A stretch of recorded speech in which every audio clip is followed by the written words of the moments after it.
একটু তাকা দেখ, তোর দিকে আমার বন্ধুর রহমতের হাত চলে এসেছে। আল্লাহু আকবার। যে নবীর হাতের ইশারায় চাঁদ দ্বিখণ্ডিত হয়, সুবহানাল্লাহ। আমার বন্ধুর হাতের এত দাম, এত দাম, যেখানে বন্ধুর হাত লাগে সেখানে বরকত চলে আসে। আল্লাহু আকবার, জোরে বলেন। নবীজির হাত লাগা মাত্রই বরকত চলে আসি। আল্লাহর নবী, রহমতের নবী যা বলেন, যাবের খানা আছে 4 জনের 5 জনের, মেহমান হইছে 1500, টেনশন করো না রে যাবে, আমি নবী তোমার বাড়িতে আজকে মেহমান, আমার সাহাবেরও তোমার বাড়িতে মেহমান। খানা হলো তোমার পাতিলে মাত্র 4 জনের 5 জনের, মেহমান হলাম আমরা 1500। কোন টেনশন নাই, পাতিলের বাক্সটা আমার সামনে হাজির করো। কোথায় তোমার গোশতের পাতিল, কোথায় তোমার রুটির পাতিল? মায়ার নবী, দয়ার নবী হাত মোবারকের মধ্যে একটু লব মোবারক লাগাইয়া গোশতের পাতিলে লাগাইয়া ডাকনাটা নবী দিয়া বলে, যাবে শুধু গোশত নিবা নিবা, কখনো ডাকনা সরায় না।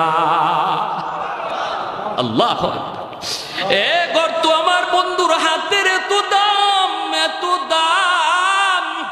রদ্দে শামস নামক কিতাবের ভিতরে লিখেন, তাবুক যুদ্ধ থেকে ফিরে আসার পথে আল্লাহ নবী বিশ্রাম নিতেছেন। আলী রাদিয়াল্লাহু তাআলা আনহুর উরুতের যুবক মায়ার নবী আলীর উরুতে ঘুমাইতেছেন। ওই অবস্থায় সূর্য হেলে গেছে, আসরের রক্ত চলে গেছে, অথচ আলী আসরের নামাজ পড়েন নাই, আসরের নামাজ পড়তে পারেন নাই। নবীজি আসরের নামাজটা পড়েই আলীকে বলেন, আলী, ও আলী, তোমার উরুতে একটু বিশ্রাম নিব। নবীও জানেন না আলী যে আসর পড়েন নাই, অথবা নবী জানলেও মনে করছেন একটু পরে ঘুম থেকে উঠে যাবেন, আলী আসরের নামাজটা পড়তে পারবে। কিন্তু না না, আমার আপনার নবীর চোখ লেগে গেল, ওরে আল্লাহর গোলাম, এমন ভাবে চোখ লাগলো আর চোখ খুলল না। সূর্য ডুবে গেল, আসরের রক্ত চলে গেল। মায়ার নবী ঘুম থেকে উঠলেন, উইটা দেখেন আলীর চেহারাটা একদম বিমর্ষ হয়ে গেছে, কারণ নামাজ কাজা, ঠিক কিনা? খাঁটি একজন মুমিনের অন্তরে নামাজ কাজা হওয়া মাত্রই কলিজায় ব্যথা লাগবে। বুঝা গেল তার কলিজার ভিতরে নামাজের প্রতি মহব্বত ইমানের আলামত। এটা ইমানের আলামত। মাল ঈমান ইয়া রাসূলুল্লাহ? ইযা সাররাতকা হাসানাতুকা ওয়া ইযা সাআতকা সাইয়্যাতুকা ফাআনতা মুমিন। আল্লাহ নবী ইমানের স্কেল বলে দিলেন। সাহাবী জিজ্ঞেস করে, নবী গো, ঈমান কাকে বলে, কাকে বলে, কাকে বলে?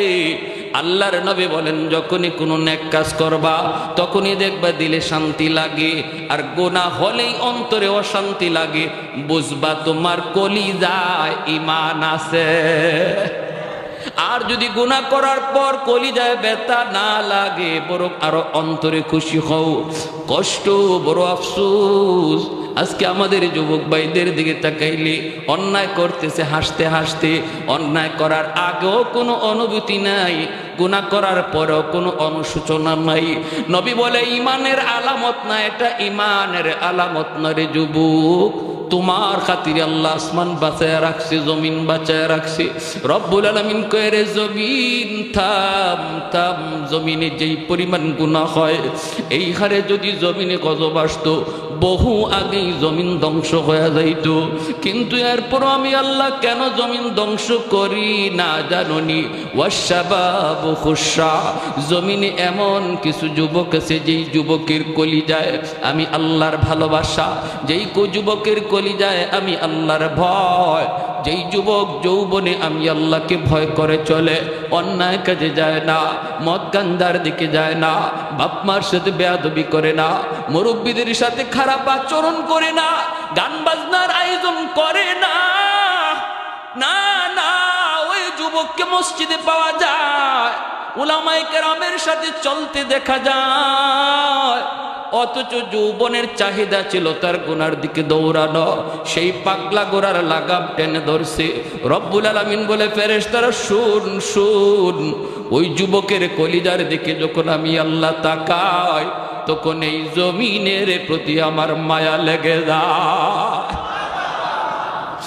এখনো জমিনে এমন কিছু যুবক বন্ধু পাওয়া যায় যৌবনের পাগলামি করে না, করে না। যৌবনে দাওয়াত ও তাবলীগের সময় লাগায়, হালাল ব্যবসা করে, না না হারাম প্রেম ভালোবাসার দিকে যায় না। এ যুবক, তোমার কি একটুও কলিজাটা নরম হয় না রে যুবক? যে মালিক তোমাকে আমারে বানাইছে ওই খালিক আর ওই মালিক বলে, যুবক আমি তোমার দিকে তাকায়া জমিন টিকায় রাখছি। ভাইরা আমার, আলী রাদিয়াল্লাহু তাআলা আনহুর চেহারা বিবর্ণ হয়ে গেল। আল্লাহ নবী বলে, আলী তুমি কি আসরের নামাজ পড়ো নাই? আলী বলেন, ইয়া রাসূলুল্লাহ নামাজ পড়তে পারি নাই। নবী বলে, কেন? আমাকে তুমি ডাক দিলা না কেন, জাগাইলা না কেন? আলী কয়, নবী গো, কলিজায় জিজ্ঞেস করেছিলাম, এ আলীর কলিজা বল, তুই কি নামাজের জন্য তুই নবীরে ডাক দিবি নাকি নবীরে ঘুমাইতে দিবি? কি করবে তুই বল। কিন্তু আমার মন বলে না রে আলী, নামাজ কাজা হয়ে যায় তোর হয়ে যাক, তবুও রহমতের নবীর ঘুম ভাঙ্গাইস না। মায়ার নবীর ঘুম ভাঙ্গাবি না, মায়ার নবীর ঘুম তুই ভাঙ্গাবি না রে, নামাজ তোর কাজা হয়ে যায় হয়ে যাক। এই কথা বলতেই আল্লাহ নবী হাত উঠায় দিছে আসমানের মালিকের দিকে। ওগো মালিক, আমার আলী আজকে আসরের নামাজ পড়তে পারে নাই, নিজের কারণে নয়, আমি নবীর কারণে, তোমার বন্ধুর কারণে। ও মালিক, আমি হাত উঁচায় রাখলাম, এই হাত জমিনে আর নামাবো না গো। ডুবন্ত সূর্য আবার তুমি আকাশে উঠায় দাও, যেন আলী আসরের নামাজ ঠিক টাইমে পড়তে পারে। রদ্দে শামস নামক কিতাবের ভিতরে লিখেন, নবীর হাত এখনো নামান নাই। ওই হাত উপরে থাকতে থাকতে মালিক সূর্যকে ডাক দেয়, সূর্য আমার বন্ধুর ওই হাত এখন উপরে, যে হাতের উসিলায় আমি তোরে বানাইছি, আমার বন্ধুর আবদার উঠে যা। সাথে সাথে সূর্য আকাশে উঠে আসলো, সূর্য আবার আকাশে উঠে আসলো। ডুবে যাওয়া সূর্য নবীর হাতের উসিলায় আবার উঠে গেল। আল্লাহু আকবার। আলী ঠিক টাইমে নামাজ পড়লেন।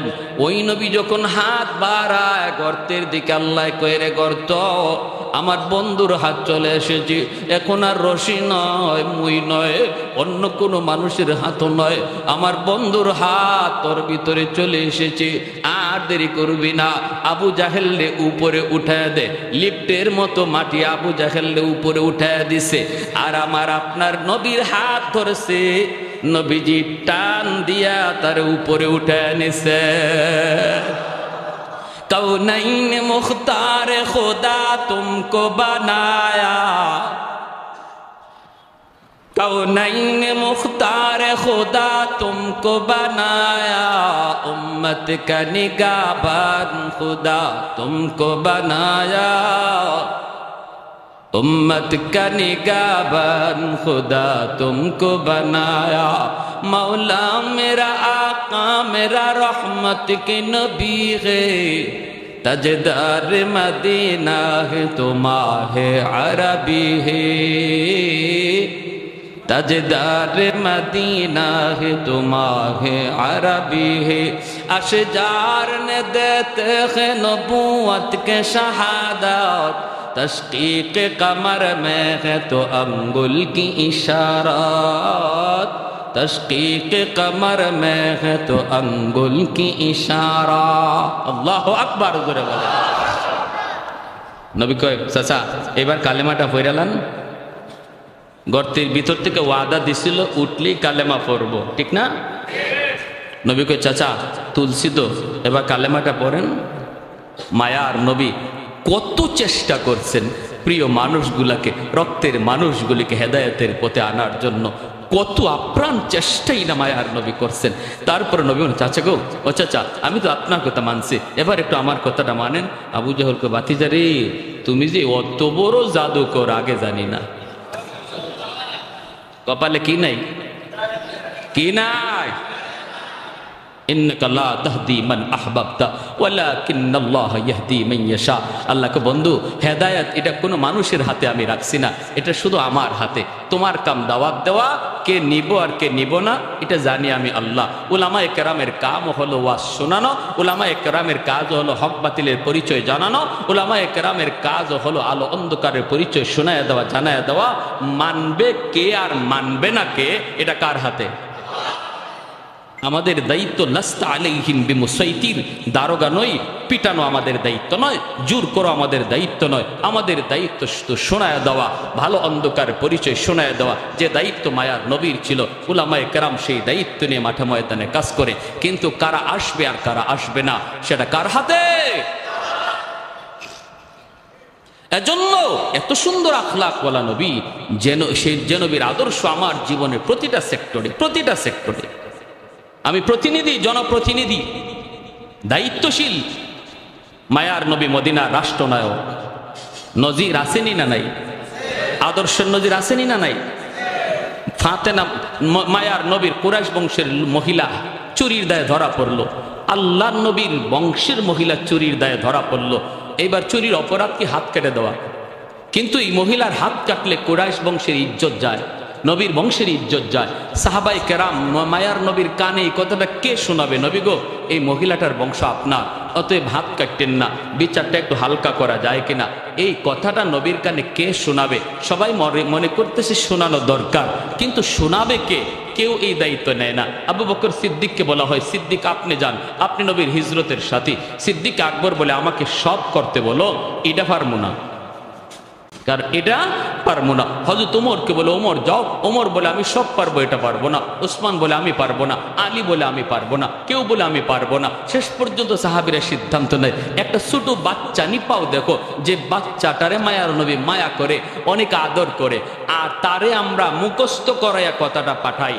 আর যদি নবী তার উপরে রাগ করে, আমরা তখন সালিশ হয়ে গিয়ে বলবো, ইয়া রাসূলুল্লাহ, ছোট মানুষ বুঝে না, মাফ করে দেন, শিখাইয়ে দিব আমরা, বিচারও করবো আমরা। এবার আল্লাহ নবীর কাছে পাঠানো হলো ছোট্ট একটা বাচ্চাকে, যার নাম হলো উসামা ইবনে যায়েদ, নবীজির নাতি, পালক পুত্র যায়েদ ইবনে হারেসা রাদিয়াল্লাহু তাআলা আনহুর ছেলে, যার নাম ছিল উসামা। নবীজির নাতি হাসান হুসাইনের মতোই, হাসান হুসাইন নবীজির মেয়ের ঘরের নাতি, আর ছেলের ঘরের নাতি অর্থাৎ পালক পুত্র যায়েদ ইবনে হারেসা, ওনার ছেলে উসামা। এনাকেও নবীজি কাঁধে নিয়ে নিয়ে ঘুরতেন, আদর করতেন নাতি। ওই নাতিরে সবাই ডাইকে আনছে, উসামা তুমি ছোট মানুষ হইলো, তোমার বুঝ ভালো আছে, একটা কথা যায় দাদারে বলো, কারণ দাদা নাতির একটা মায়ার সম্পর্ক থাকে, একটু তুমি যে বলো। তো কি বলবো? যে বলবা, দাদা, ও দাদা, দাদা। বলে, কি রে নাতি, কস না? বললে, দাদা, যে মহিলাটা আজকে আপনার হাতে গ্রেপ্তার হয়েছে চুরির অপরাধে, এই মহিলার বংশ নাকি আপনার বংশের, অতএব দাদা গো, একটু বিচারটা হালকা করা যায় কিনা, হাত না কাটতে আঙ্গুল কাইটা এটারে একটু হালকা করে বিচারটা করলে হয় কিনা, এই কথাটা তুমি বোঝাই দিবা। যদি নবী রাগ করে, তখন আর জিজ্ঞেস করে কে শিখাইছে, কইবা কেউ শিখাইছে না, আমি নিজেই কইছি। ওসামা গেছেন গে আল্লাহ নবীর কাছে, যেই মাত্র বলছে, হাদিস শরীফে আসছে, মায়ার নবীর চেহারা মোবারক লাল হয়ে গেছে গুসায়, নবীজি বসা থেকে দাঁড়ায় গেছেন। সুবহানাল্লাহ, কি বিচার ব্যবস্থা ছিল! আর আজকে আমরা নিজের লোক হইলে, নিজের পরিবারের লোক হইলে, নিজের গোষ্ঠীর লোক হইলে, নিজের মুখ চেনা লোক হইলে বিচার হালকা হয়ে যায়। আয় হায়, এই কি আমার নবীর আদর্শ ছিল? মায়ার নবীর চেহারা লাল হয়ে গেল, নবীর চেহারা লাল হয়ে গেল, বসা থেকে উঠে গেলেন। আর নবী বলতেছেন, ওসামা, আমি ভালো করে বুঝতেছি এটা তোমার কথা নয়, আমার সাহাবীরা শিখিয়ে দিছে। মনে রাখো, শুধু কুরাইশ বংশের মেয়ে না, আমার কলিজার টুকরা মেয়ে ফাতেমাও যদি আর চুরির অপরাধে গ্রেফতার হতো, আমি মুহাম্মদুর রাসূলুল্লাহ তার হাত কেটে দিতাম। আল্লাহু আকবার। আল্লাহ আমাকে ইনসাফ প্রতিষ্ঠা করার জন্য পাঠাইছে, বেইনসাফি করার জন্য নয়। গরিবের ক্ষেত্রে একরকম বিচার, আর ধনীর ক্ষেত্রে আরেক রকম বিচার। অচেনা মানুষের সাথে একরকম বিচার, আর মুখ চিনা মানুষের সাথে একরকম বিচার। এমন বিচার ব্যবস্থা পৃথিবীতে প্রতিষ্ঠা করার জন্য আল্লাহ আমাকে পাঠায় নাই, আমাকে পাঠাইছে একটা সার্বজনীন সুবিচার ব্যবস্থা প্রতিষ্ঠা করার জন্য। তাহলে আমি একজন জনপ্রতিনিধি হলে আমার নবীর আদর্শ আমার মাঝে খুঁজলে পাওয়া যাবে কি যাবে না? আসেনি না নাই? মায়ার নবী, দয়ার নবী। আমি যদি একজন সন্তান হই, মায়ার নবী আদর্শ রেখে গেছে, মনে রাখবেন। নবী বলেন, মা মিন ওয়ালাদিন বারিন ইয়ানজুরু ইলা ওয়ালিদাইহি নাজরা রাহমাতিন ইল্লা কাতাবাল্লাহু লাহু বিকুল্লি নাজরাতিন হাজ্জাতাম মাবরুরা। নবী বলেন, শোনো, আমিও তোমাদের মতো একজন সন্তান, আমারও মা আছে, বাবা আছে। বাবা পাই নাই, মা অল্পদিন পাইছি।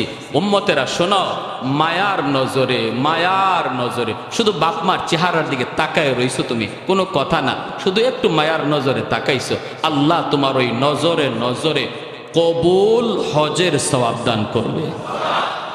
যে নবী জীবনে মিথ্যা বলেন নাই, ওই নবী বলে একজন সন্তান প্রতিদিন একটা কবুল হজ, প্রতিদিন অসংখ্য কবুল হজ তার আমল নামায় জমা করার সুযোগ রয়েছে।